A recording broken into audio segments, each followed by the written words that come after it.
I mean, well, people were going crazy over Veronica and Human Luna as well, because Luna, of course, is the only character, part of the main cast, that has a human disguise. How convenient is that? Wow, how convenient is fucking that?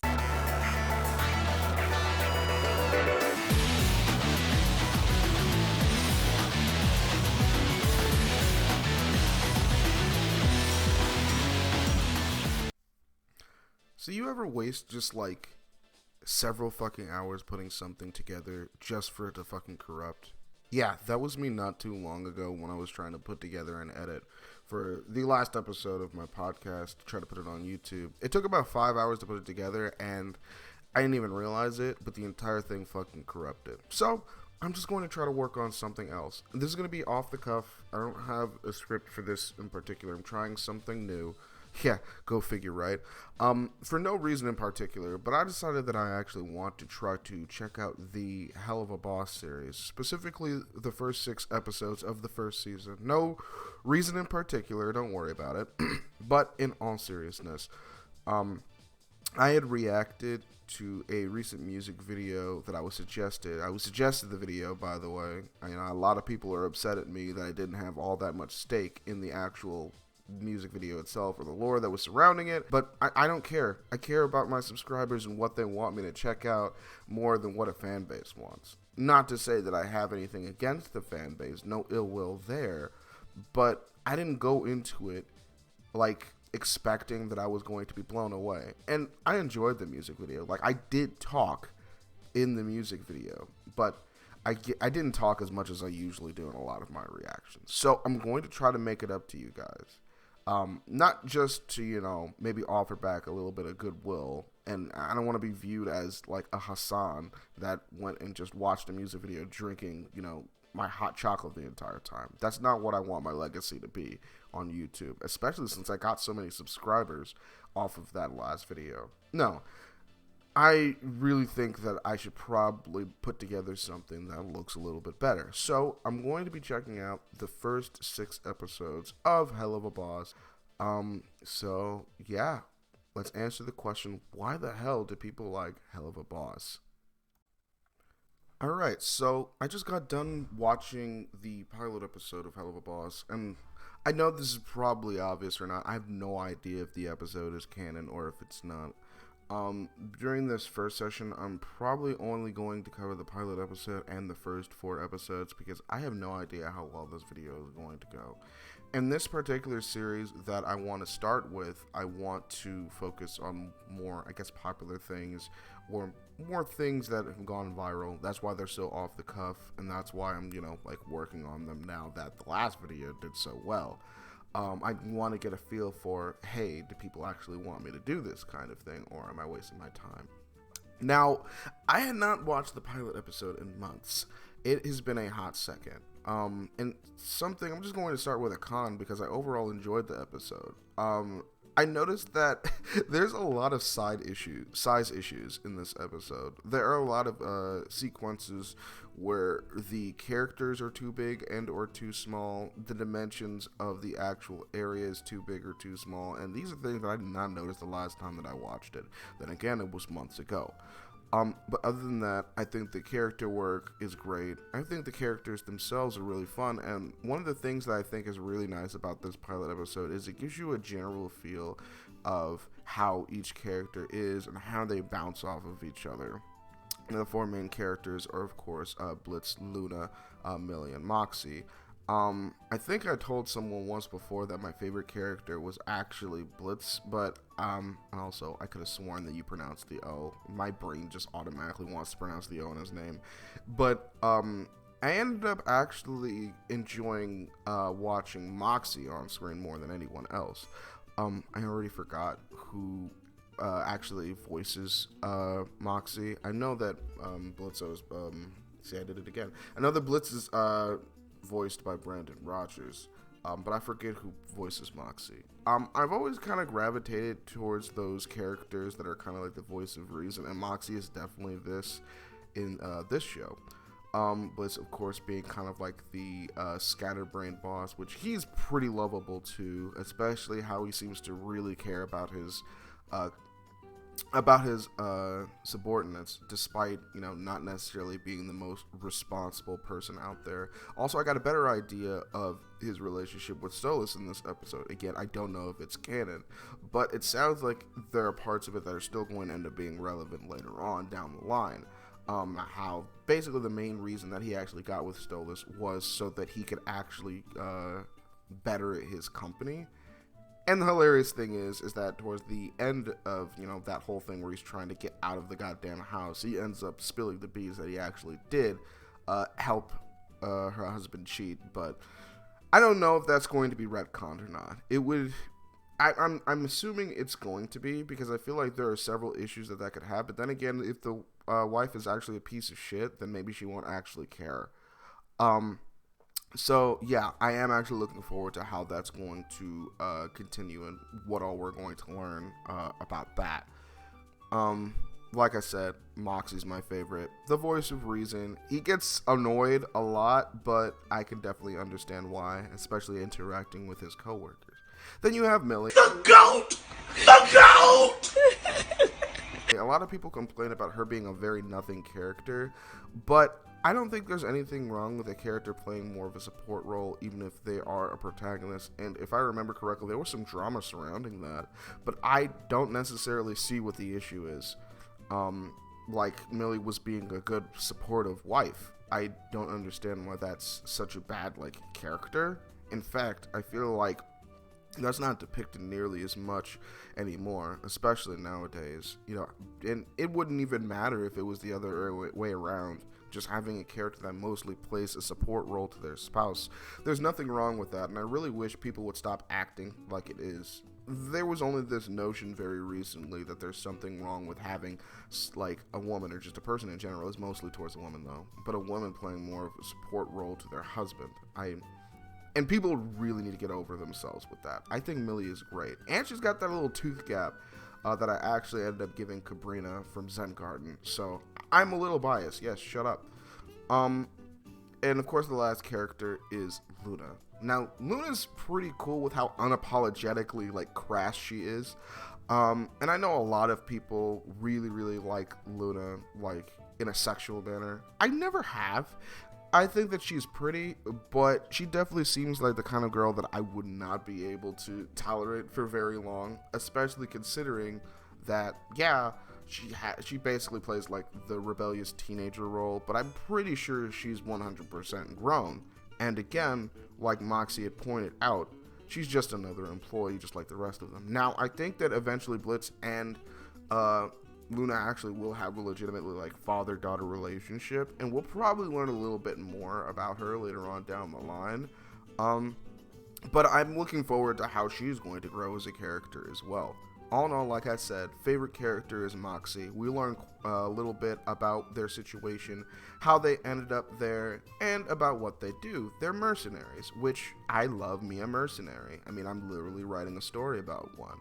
And the nice thing about writing mercenaries is that really gives you a lot of wiggle room when it comes to what those characters are doing, what they're capable of doing, what sides of the spectrum they can actually align with, whether they're helping people that are more, towards the lawful good side, or people that are downright evil. The literal target that they were going after that they didn't immediately realize is they were supposed to be shooting a fucking child. They didn't originally, realize that they were supposed to be going after the child. They thought that they were supposed to be going after someone else, but they later learned that, hey, they were supposed to kill that kid.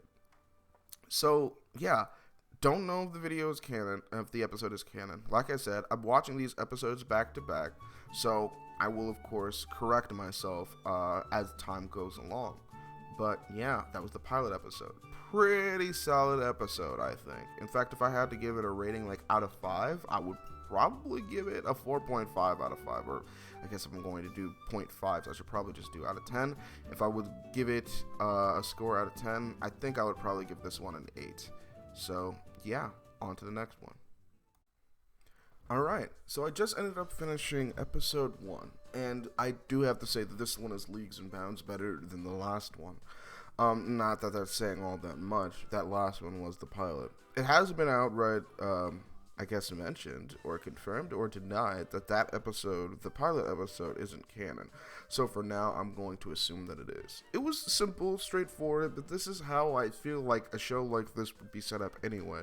Where there is a little bit of lore here and there, but it's mostly like based off of like the episode to episode missions. This one.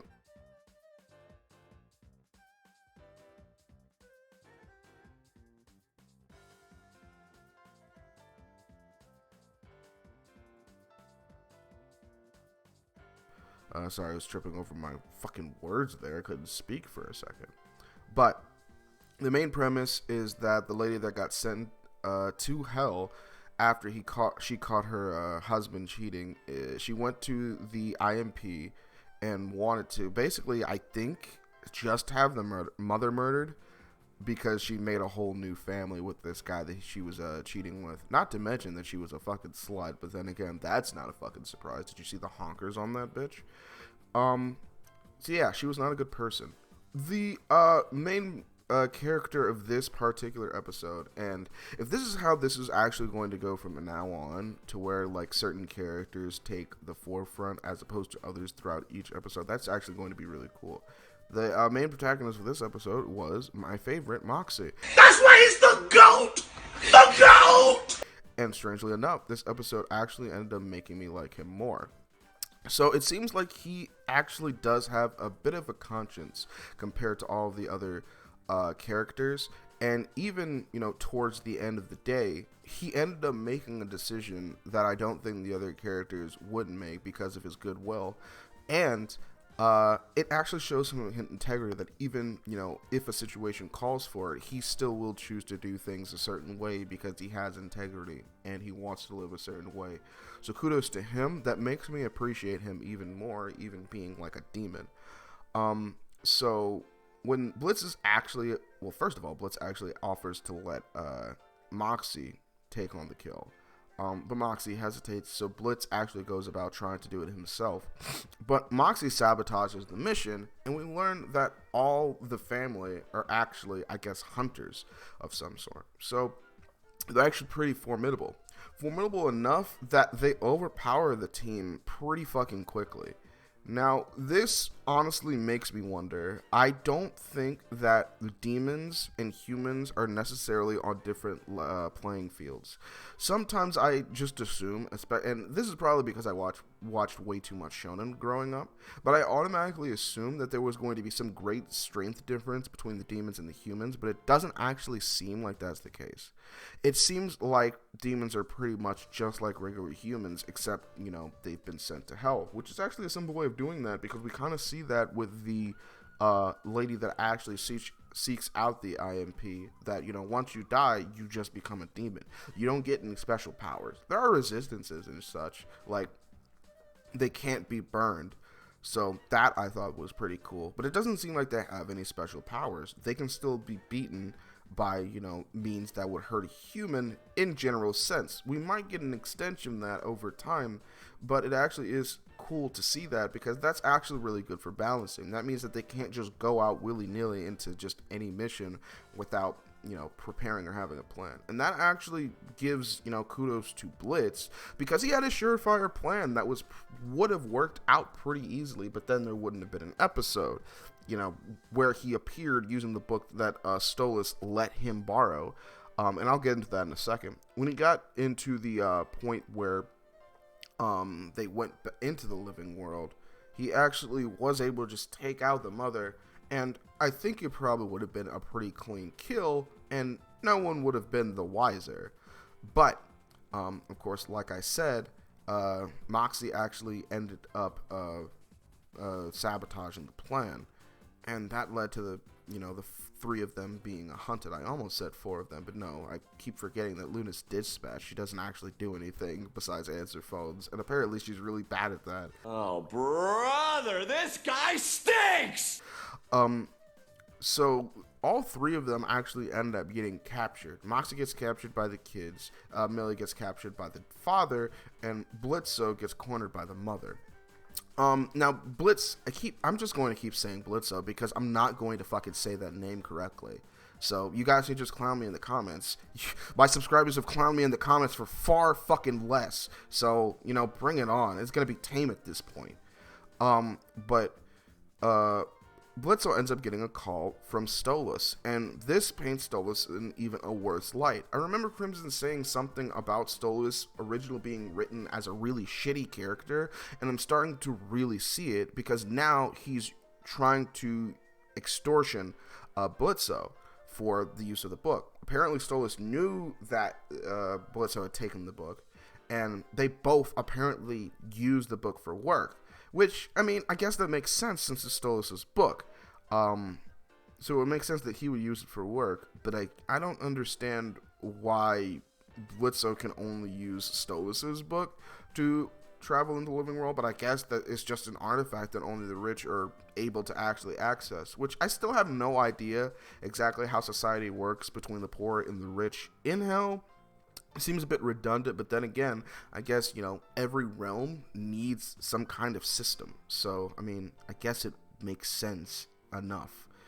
Stolas tries to extortion Blitz for the book and says basically he needs it 1 day out of the month. And if Blitzo fucks him, then he will let him use it the rest of the month. And obviously Blitz is in a corner because he needs to make money not only for himself, but for his employees. And it's very obvious that's shown that he does, to an extent, care about his employees. It's shown in the pilot episode, and it's shown here, even, towards the end of the day, when Moxie apologizes for, fucking the mission up. Blitzo does show that he does still, in fact, care about him despite this, which you wouldn't always get that kind of treatment from supervisors. A lot of times if you fuck up, you get the cold shoulder, or you get automatically, you could get fired. I feel like any other supervisor would fire Moxie for what happened, but Blitzo doesn't. Now, granted, I think there's more of a meta reason for why you can't just kick Moxie off of the team, but just in the sense of the story, that is really kind of Blitzo. And I think Blitzo is a really, kind-hearted character overall. But, he's a leader and he's a businessman. He has to do what he has to do to keep his business stable.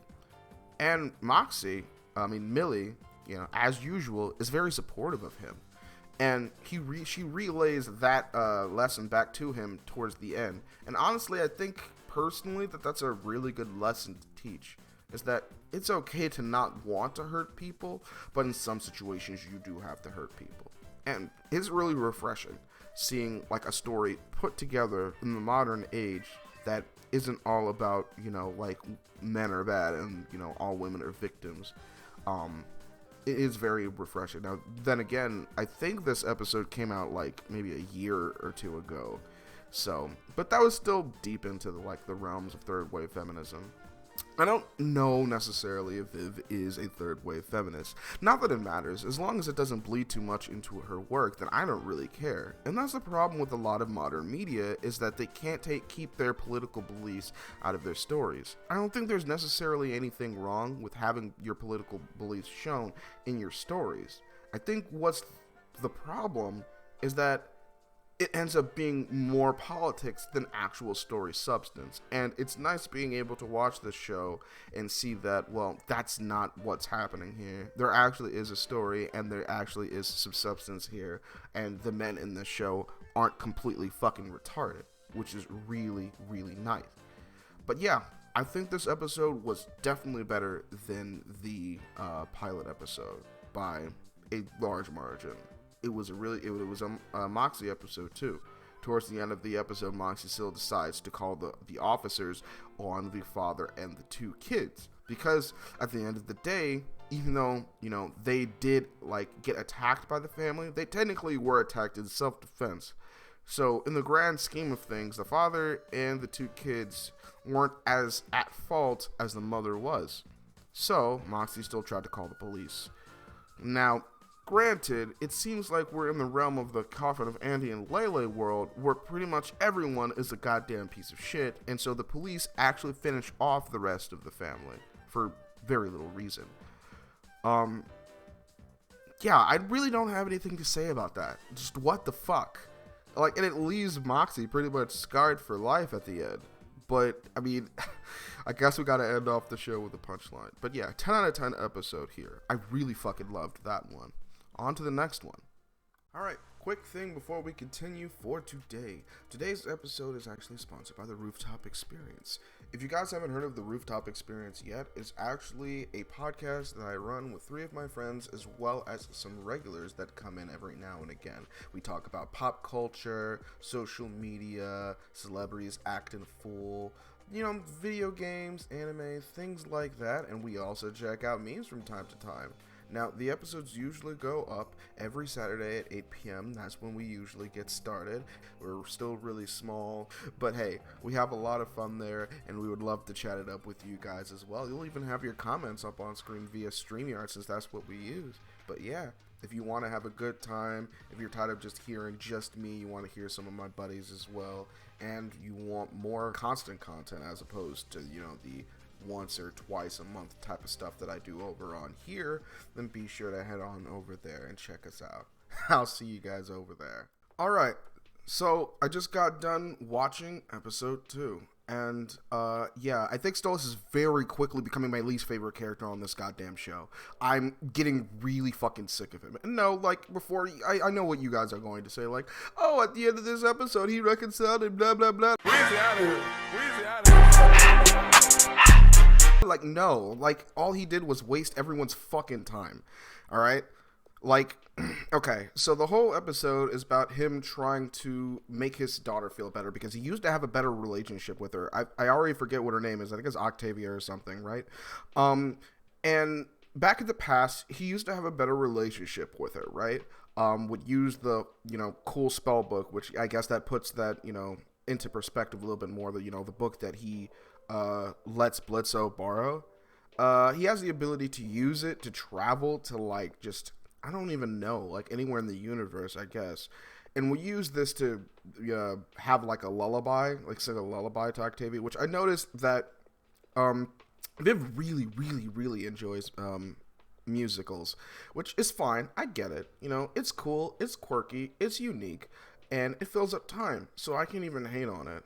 I'll have to think about that whenever I actually have Zengarden become animated at some point, because I do want to have it animated in some way at some time. But that's not even really a fault of the episode. The episode I think was great. So far I am really enjoying the show.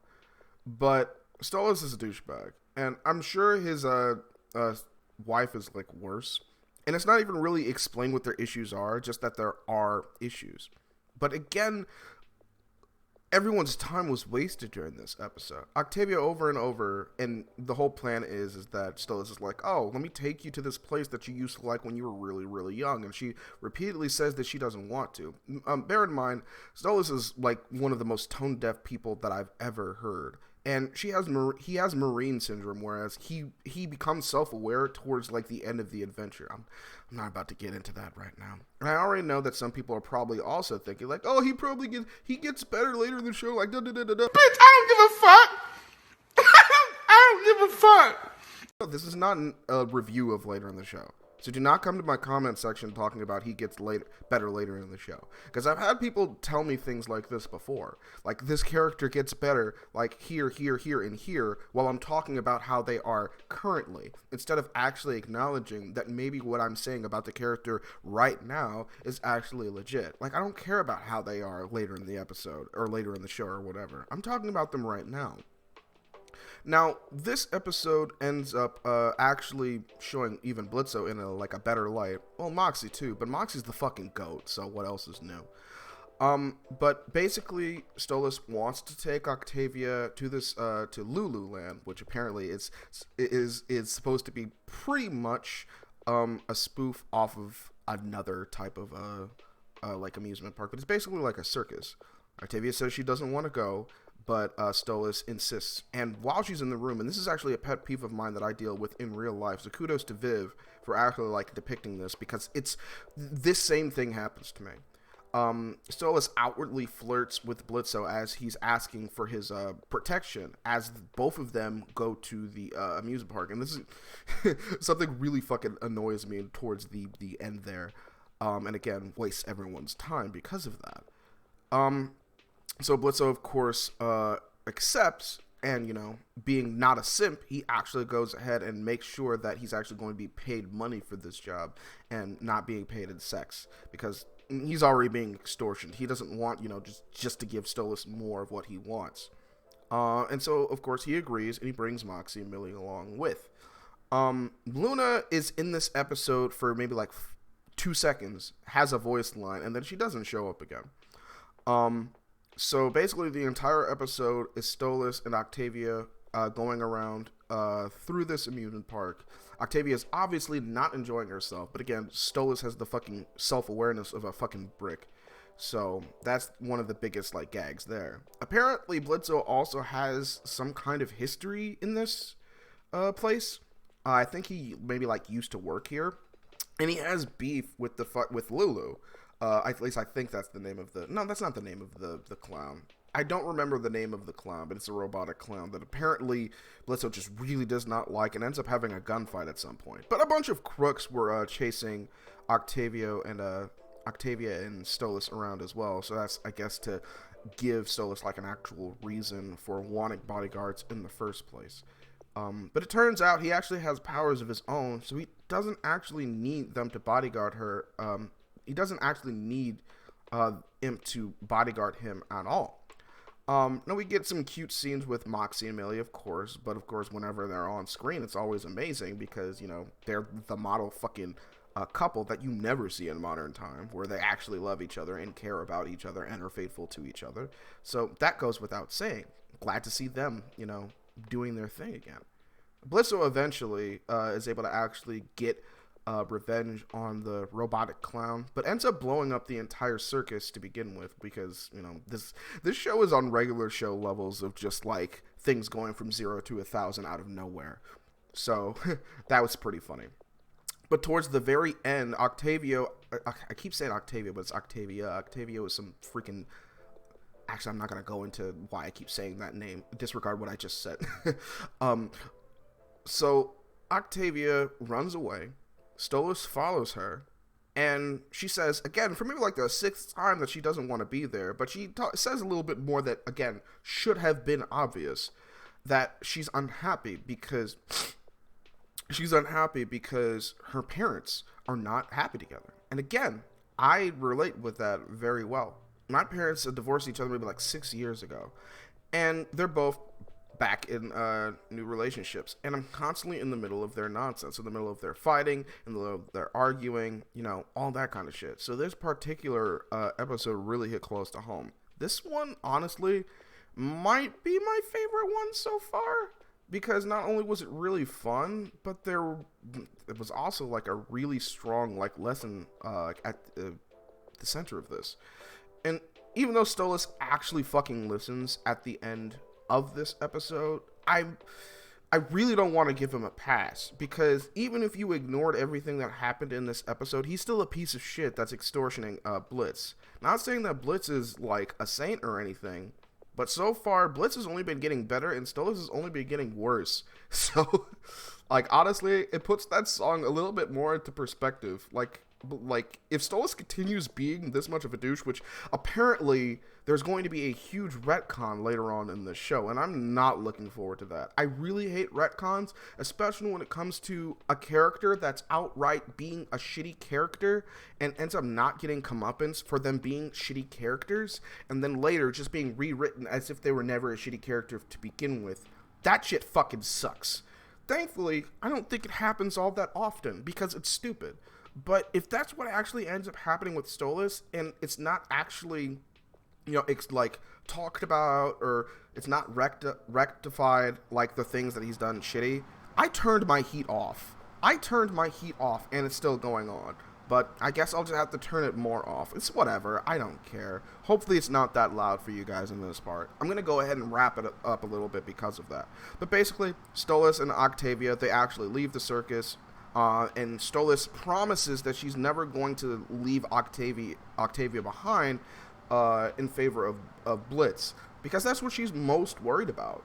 Like, as much as he gets on her nerves, Octavia really cares about her father.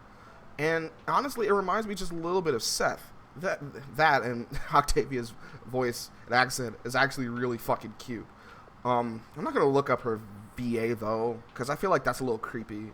Unless I was actually considering using maybe her voice in the far distant future for maybe another character, but I can't even think of another character that I would use that voice for right now. But yeah, I just think that she did a really good job, and Octavia is a really, really cool character.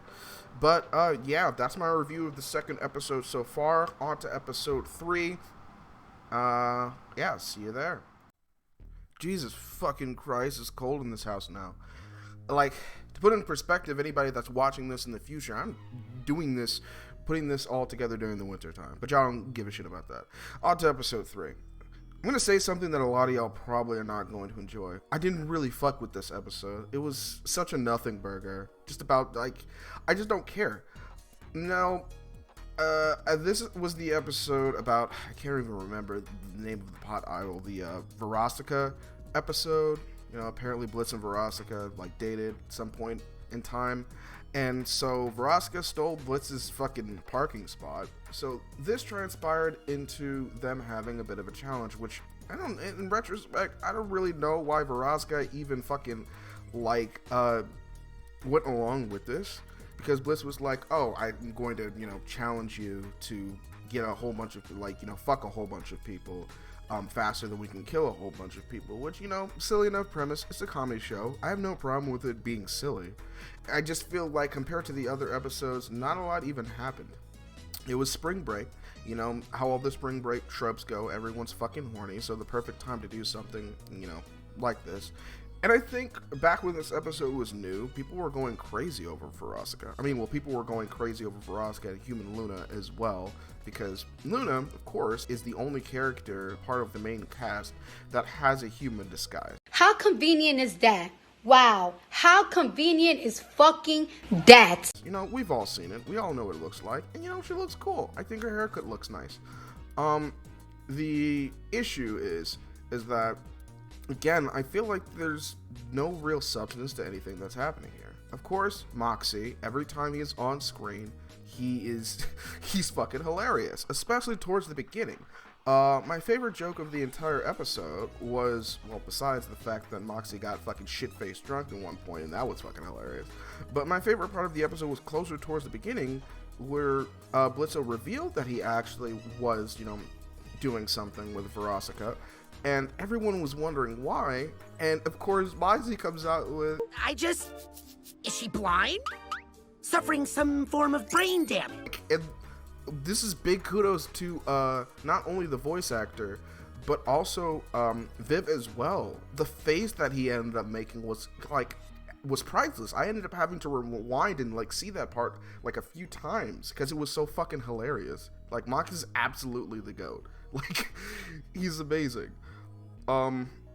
I think, I don't even know who I would say is the main character for this one. I guess maybe Luna, because of course she ended up getting the hots for Vortex, who was the bodyguard to Verosca, who also ended up being a hellhound.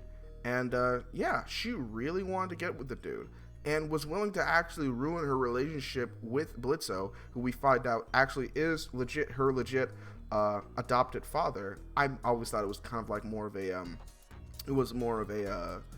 a spiritual connection.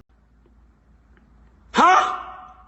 But no. Oh, and apparently, I have no idea actually how old Luna is supposed to be in the show right now. I assume she's grown. But apparently she was adopted by Blitzo sometime before she turned 18, which is interesting, but, I mean, I have a hellhound that doesn't get fucking adopted until she's like, I think in her mid-20s, so I really don't have any room to talk.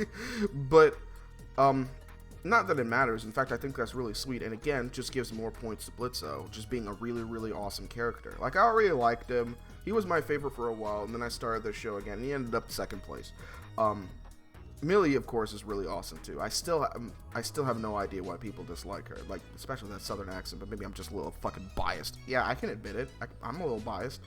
But it's all that to say that the way that Luna, like, went about the situation after, you know, crushing on Vortex, really fucking, like, she was nervous as fuck.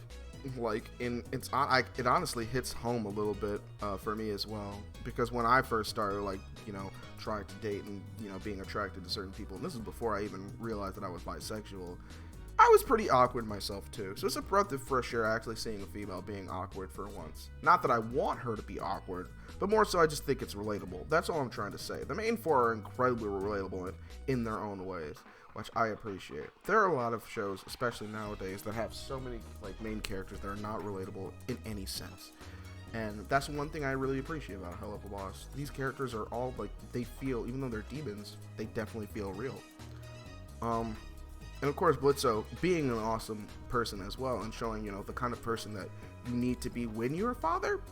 Even, you know, like, someone could probably, you know, learn a thing or two about being a good father. Stolas! But, of course, he didn't really think much of it after the fact. He kind of just, you know, walked away, blew off some steam a little bit, but of course accepted her again after the fact with open arms, even after she, you know, yelled at him. And to give props to Luna, she immediately realized that what she said wasn't okay and tried to apologize. And she got her comeuppance at the end. Yeah, turns out Vortex already has a girlfriend. And Vortex was great. Like, he low-key, like, ended up clowning Luna, like, a couple of times during the episode, as she fucking deserved. I think a lot of people overlook the fact that Luna has a lot that she needs to freaking, like, work through. Like, I think too many people are way too concerned with trying to fuck her that they don't really look at Luna and see that she's an incredibly flawed character, and that's good. I think that she's a good character, but she is incredibly flawed, and as she showed off in this episode, she's probably not ready for any relationships, like, at all. Like, I feel like she showed that off even, like, a little bit in the pilot, but yeah, no, she has some problems that she has to fix.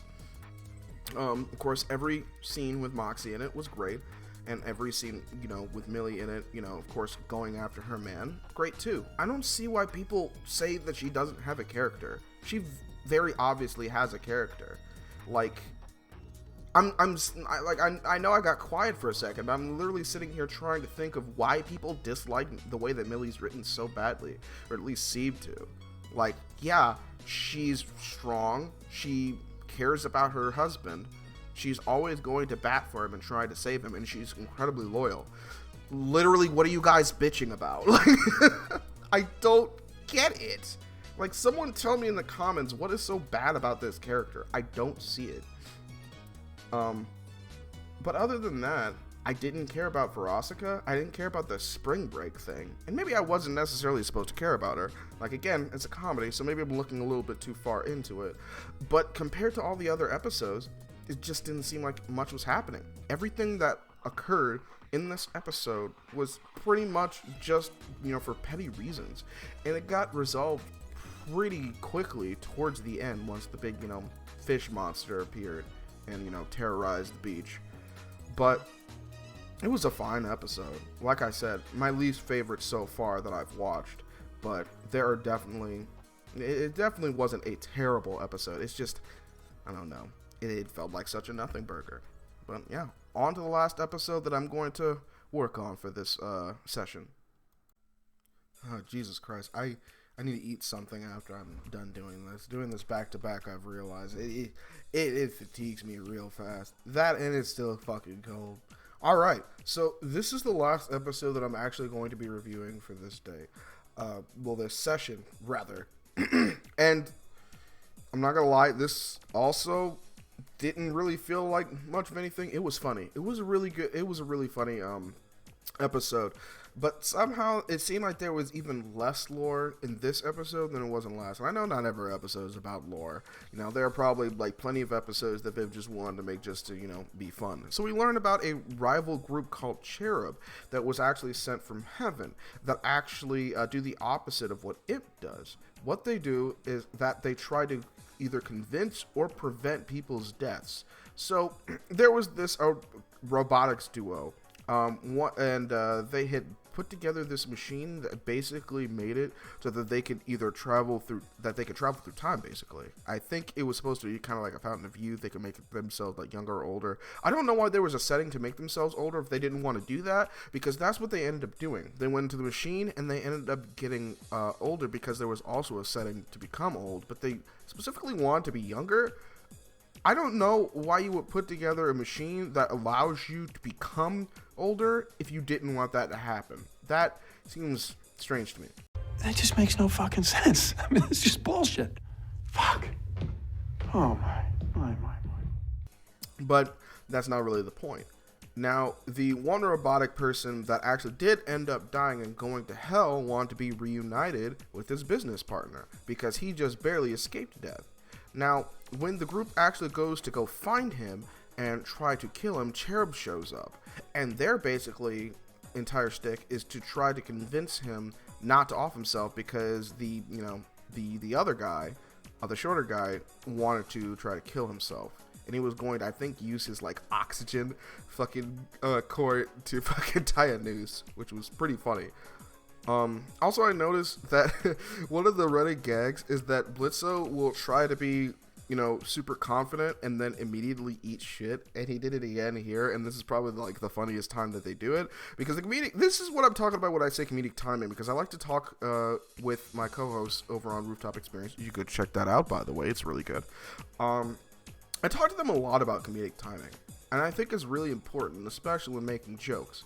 And the comedic timing of this particular joke, when Blitzo like goes through the fucking like glass and fucking trips and eats shit immediately, and then Moxie, the goat, opens the door to try and basically finish what Blitzo started, like explain that to c.h.e.r.u.b that they're kind of stepping in on their territory and that they were there first, basically.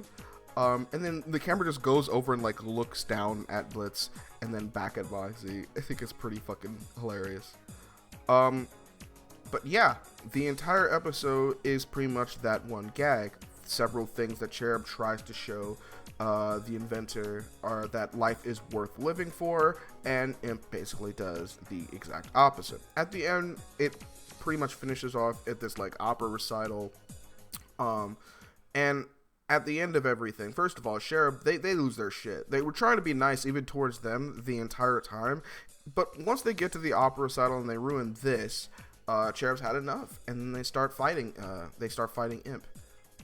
Lovely scene with Moxie and Millie as well. Still don't understand why people dislike Millie. I will never understand it, and I feel like this is gonna be the fucking like Makoto thing from Persona 5. Like, no matter how long I actually spend with the character, I do not like them, even though I'm gaslit into saying and I'm told that eventually I'm going to like them, and at the end of the day, I still don't fucking like them. I think it's going to be the same thing with Millie, but in reverse, because people are saying like, oh, Millie has no character, Millie's boring, Millie's, fucking plank of wood, and I'm like, I don't know.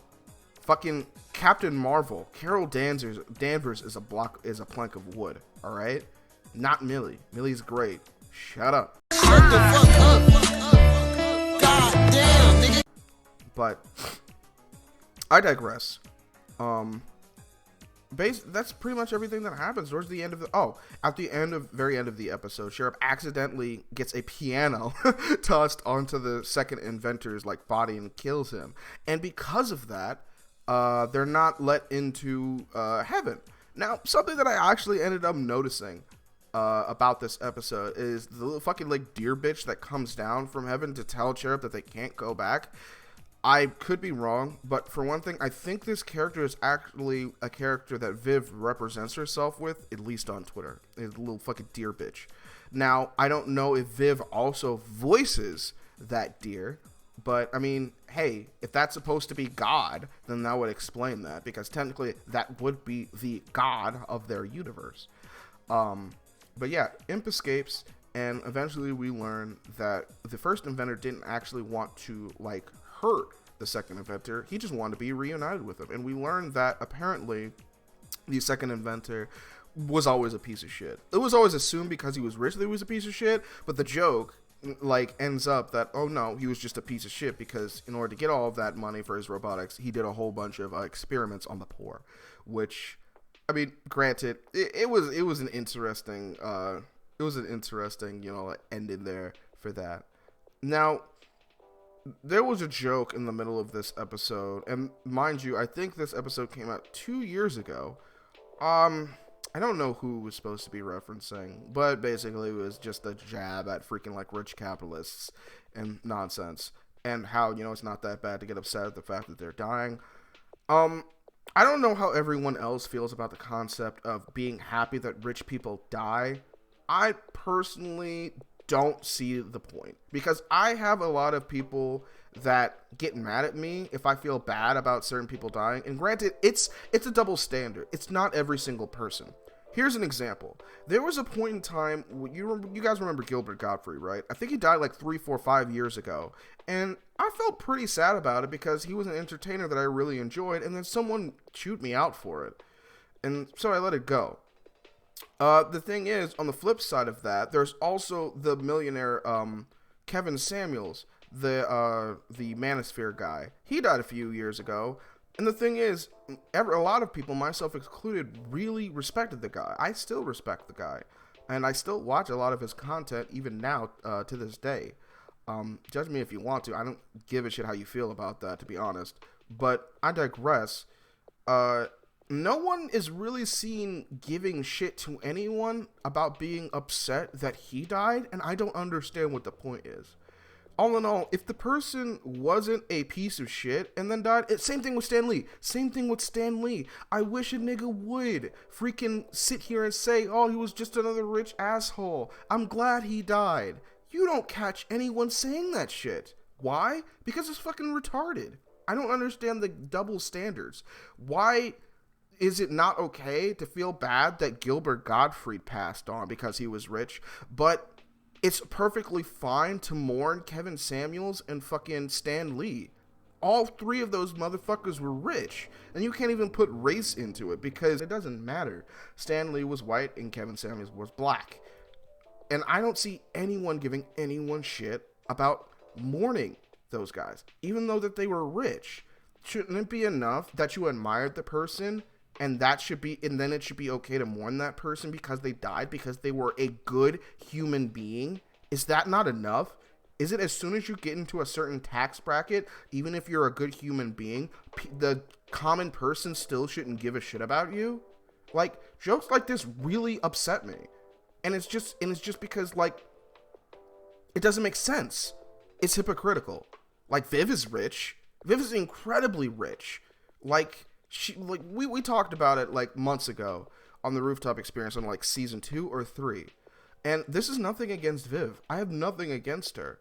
But and maybe she doesn't feel this way anymore. I really don't care if she feels this way anymore. But wouldn't you guys, as fans of hers, because I know there are probably fans of hers in my like subscriber count and watching this video, at least I hope you guys are watching this video, or else I'm just sitting here wasting my time.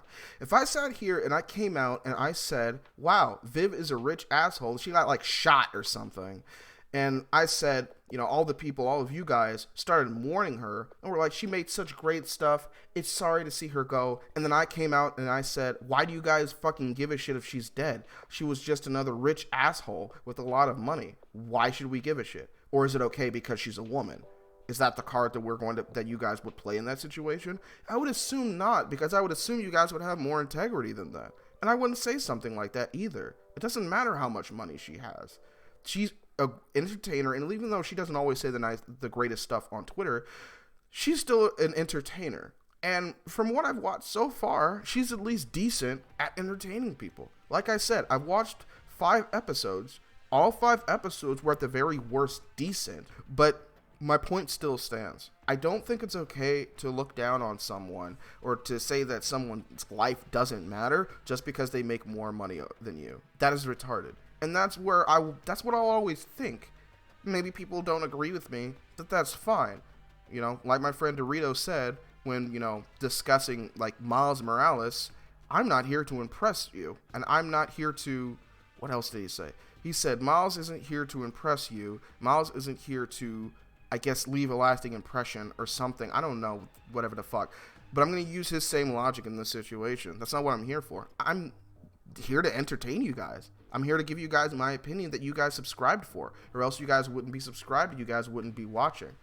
like a lot of the people that watched my reaction wanted me to actually give 110% into this franchise and actually give my all into this franchise and into the show, and that's what I'm doing. I feel like I would be doing you guys a disservice if I came here, watched these episodes, and didn't actually give you guys my actual full opinion and wasn't honest with you guys. Because if I'm nothing else, I am a very honest person. I don't always say the nicest things.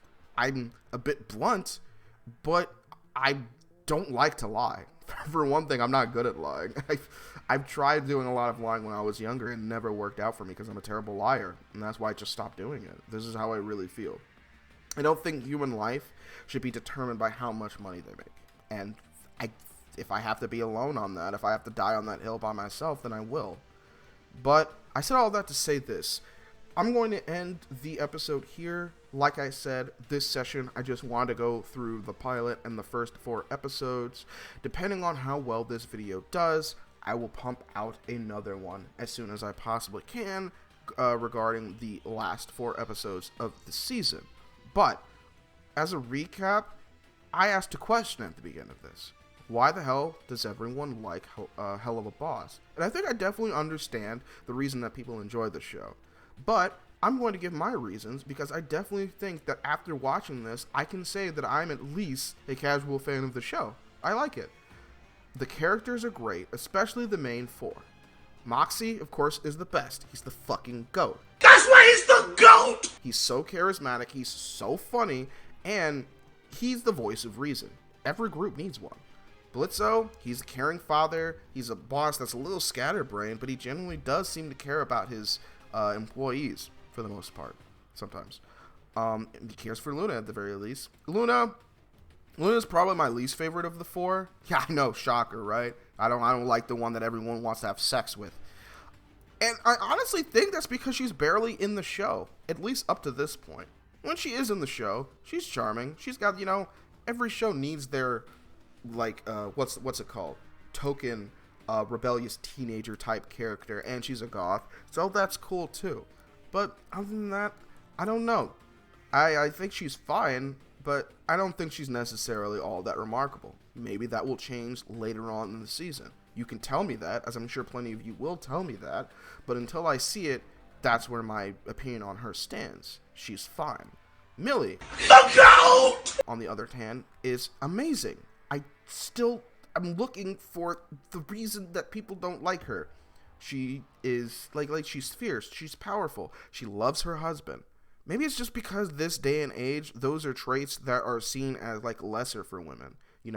Being true to your husband, being, faithful, being caring, being supportive, she's very traditional. And maybe that's why she's, like, so cool to me. Like, and yeah, I say she's traditional, even though she's, very powerful. She's very headstrong, and she does her job incredibly well. Like, you can be traditional and do all those things. Like, I don't understand why that concept is so unheard of to some people. But yeah, no, Millie is great. She's awesome. Like, honestly, she and Blitz are kind of tied as far as my favorite characters. My least favorite character, though, Stolas, definitely. I oh, and it's so ironic considering that I just watched a freaking goddamn music video with him in it and was cheering him on. But now that I've seen him in this first, like, chunk of time, I realized that he's kind of a prick. Now, it's a possibility that he will get better. And if he does get better, great. Go ahead and tell me in the comments if you want. But for right now, for what I've watched right now, yeah, he's an asshole. And, I think Blitz could definitely do better. Then again, Blitz is a little loose. He really needs to work on his relationship picking skills because we've seen him make a lot of really bad decisions when it comes to that. But hey, that's a flaw, and flaws are great for characters. There are real people that have this issue too. Hell, to an extent, I had that issue not too long ago of just, like, basically just paying attention to anyone that will pay attention to me and not necessarily going through if they'll actually be a good fit for me first. And hey, that happens. That happens. I can admit that. I can admit that I was a little too loose at one point. That's, I have no shame of that. Like, nobody's perfect. But all in all, this first chunk of the season I think was really good. And of course, I have to also look at this through a lens of comedy. Not everything is going to be about lore. Not everything's going to have a through line. It's basically pretty much about having fun, about having good jokes, about the characters working off each other. And I think to that extent, it works perfectly fine. Now, this is where I'm going to sign off. Like I said, let me know whether or not you guys want to see me do this again. Now, usually I go for about 10 likes for something like this, but a lot of people in my comments of my reaction really expected a lot out of me as far as taking a look at this video. So, to be fair, I'm going to do the exact same for you guys. I'll probably watch more of this show at some point regardless, although how quickly I get to another review depends on you guys. I'm going to give you guys a like limit that I have not given to a video before, but if everyone that watched my reaction comes back to this one expecting to actually have me put in more effort with my reaction to this franchise, I'm 100% confident that you guys will not be disappointed. So, I'm going to ask for 20 likes on this video. If I get 20 likes on this video, I will sooner rather than later cover the last 4 episodes of this first season. But, if you guys can't get to that, again, I'll probably get to it at some point, but I'm going to prioritize my other projects that I have in the works before then, because this was a lot of footage to put together. I'm going to put some edits in here too. I don't know how long it's going to take to put this all together, but it's going to take some time. Maybe a couple of weeks or so, if not more than that. But yeah, if you guys enjoyed this episode, please let me know by liking the video. Let me know what you guys think of my thoughts and just the channel in general. What else you'd like to see in the comments below. And if you are new and you want to check out more of my stuff and you want to see me cover more things, you want to see my cute avatar some more, then be sure to hit the subscribe button. I'm trying to get to 400 likes.